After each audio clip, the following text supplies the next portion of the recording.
Ayan mga kaponi, good morning po. Ayan po, wala pa kaming tulog at nagmanman po kami sa bagyo. Ayan yung kulungan ng baboy ni Ate Robin, natanggal yung bubong.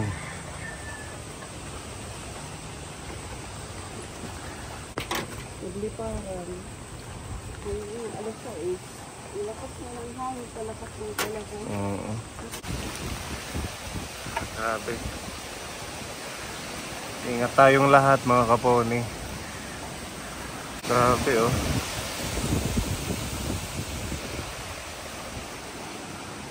Lakas ng hangin.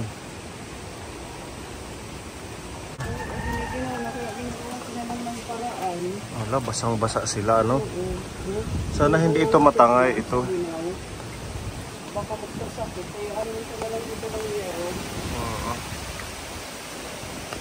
Baka magkasakit, hindi natin.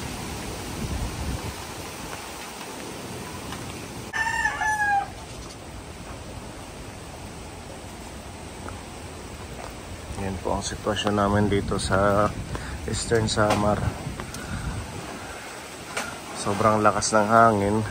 Ano pa po kaya yung lugar na ng pag-landfall?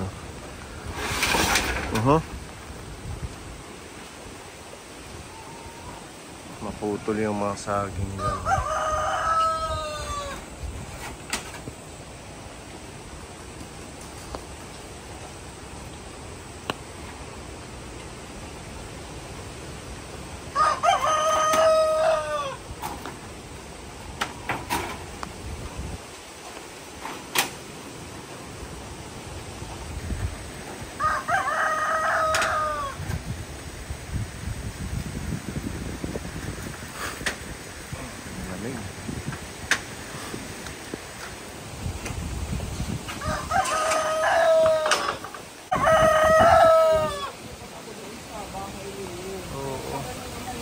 Itong niyog, delikado sa bahay ni Ate Ruby, oh.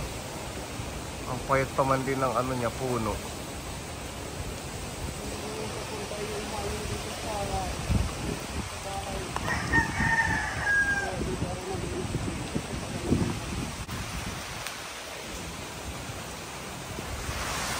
Itong puno, malaking tulong yung